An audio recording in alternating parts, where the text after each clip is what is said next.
There is a quiet kind of person moving through the modern world, and you almost never notice them at first.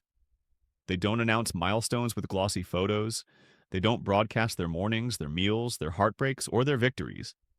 They exist just outside the constant hum of notifications, and because of that, they're often misunderstood. Some people assume they're hiding, others assume they're lonely, antisocial, outdated, or even suspicious. But if you slow down and really look at the psychology of people who don't share their lives online, something far more complex begins to emerge. Something that says less about fear and more about awareness. In a culture that quietly rewards exposure, choosing not to participate is not a neutral act. It's a psychological stance. For most people, sharing online feels automatic, almost reflexive. A thought happens, a moment unfolds, a feeling spikes, and the hand reaches for the phone before the emotion has even settled. The internet has trained the brain to externalize experience immediately, to turn life into proof. But for people who don't share their lives online, that reflex never fully takes hold. There is a pause, and inside that pause, there is intention. These individuals often experience their inner world more vividly than most. Instead of translating every feeling into a post, they let it echo internally. Joy doesn't need witnesses to feel real. Pain doesn't need validation to be legitimate. Their sense of existence isn't anchored to feedback loops of likes, comments, or views. This doesn't mean they think they're above others. It means their identity is rooted somewhere quieter, somewhere less dependent on external mirrors. One of the strongest psychological traits among people who don't share online is a deep awareness of boundaries. They instinctively feel where the self ends and the audience begins. In a world where oversharing has become normalized, this sensitivity can look like distance, but it's actually discernment. They understand, often without consciously articulating it, that not every part of life benefits from being observed. Some moments grow best in darkness. Some thoughts need privacy to mature. Some relationships weaken when exposed to too much light. There is also a strong connection to autonomy. Sharing online, especially consistently, subtly shifts who controls the narrative of your life. Once something is posted, it becomes interpretable, commentable, misreadable. People who avoid this are often deeply protective of their narrative sovereignty. They don't want to explain themselves, defend themselves, or perform coherence for strangers. Their lives are allowed to be messy, contradictory, unresolved, without the pressure to package those states into something digestible. Interestingly, many of these individuals are not less social. In fact, they often invest more deeply in fewer relationships. Instead of spreading emotional energy across hundreds of passive observers, they channel it into direct embodied connections. Conversations are longer. Silences are more comfortable. Presence is undiluted by the awareness of being watched. When they laugh, it's not for an audience. When they grieve, it's not framed. There is a rawness to their emotional life that doesn't translate well to feeds, and they know it. Another defining psychological feature is a different relationship with time. Online sharing compresses time. Everything becomes immediate, reactive, constantly updated. People who don't share tend to live on a slower emotional clock. They let experiences settle before deciding what they mean, if they mean anything at all. Memory for them is not outsourced to a timeline. It's internalized, layered, subjective. This often makes them more reflective, more patient, and less impulsive. There is also a subtle resistance at play. Not always conscious, but powerful. By not sharing, they are opting out of a system that monetizes attention, vulnerability, and identity. They may not articulate it as rebellion, but psychologically it is. They are unwilling to turn their lives into content, even when the rewards are obvious. This resistance often comes from a strong internal compass. They are guided more by internal values than by external trends, and that makes them harder to sway, harder to manipulate, and harder to predict. If you're listening to this and noticing how rare that feels, it might be because you're sensing something important. And if you want to explore more ideas like this, the kind that don't usually surface in fast feeds, staying connected here might feel like finding a quieter room in a noisy house. Another misunderstood aspect is emotional regulation. People who constantly share often do so as a way to process emotions in real time, using the audience as a regulator. For those who don't share, emotional processing happens internally or in trusted spaces. This requires a higher tolerance for discomfort. Feelings aren't immediately soothed by external validation. Anxiety, uncertainty, and sadness are allowed to exist without being immediately transformed into narratives. Over time, this builds emotional resilience. They don't panic when feelings arise, they listen. There is also a heightened sensitivity to authenticity. Many people who avoid sharing online feel a strong discomfort with performative behavior. They sense when actions are being shaped for perception rather than truth, and that sensation feels psychologically abrasive to them. Even if no one explicitly asks them to perform, the awareness that something could be seen changes how it's experienced.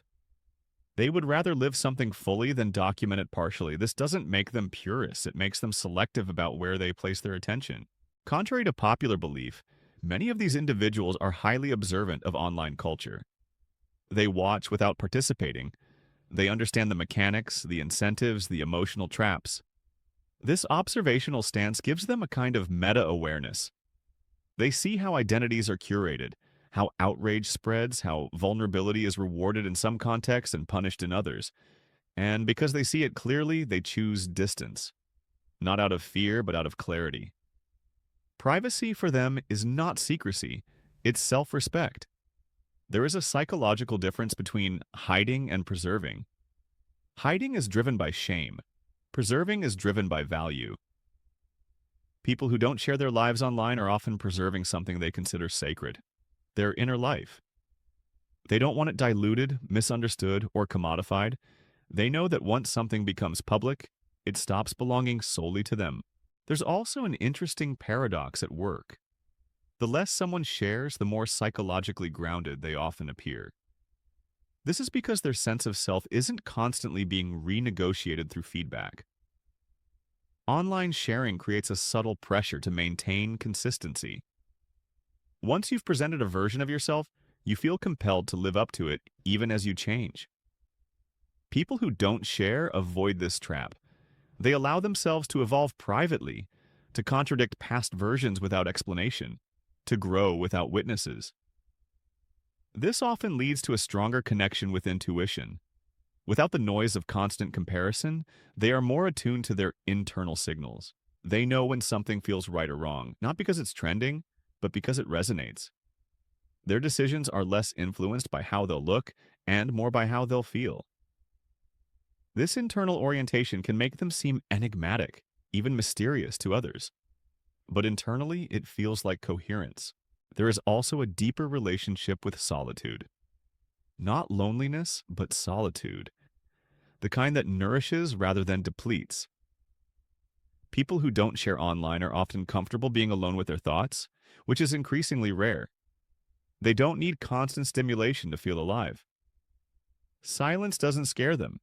In fact, it often becomes a source of insight. This ability to sit with oneself without distraction is a psychological skill that takes time to develop. And once it's there, it's hard to give up. If you're starting to recognize yourself in these patterns or recognizing someone you know, you're tapping into a layer of psychology that's rarely discussed openly. And staying curious about these quieter dynamics is exactly why following along with conversations like this can feel less like subscribing and more like belonging. Another important factor is trust. People who don't share their lives online tend to be selective about who gets access to their inner world. Trust is earned through consistency, not proximity. Just because someone is physically or digitally close doesn't mean they're emotionally safe. This selectivity is not arrogance. It's psychological self-protection. They understand that vulnerability is powerful and power needs context. They also often have a different relationship with memory and meaning. When life isn't constantly documented, it's remembered differently. Moments are recalled based on emotional weight rather than visual evidence.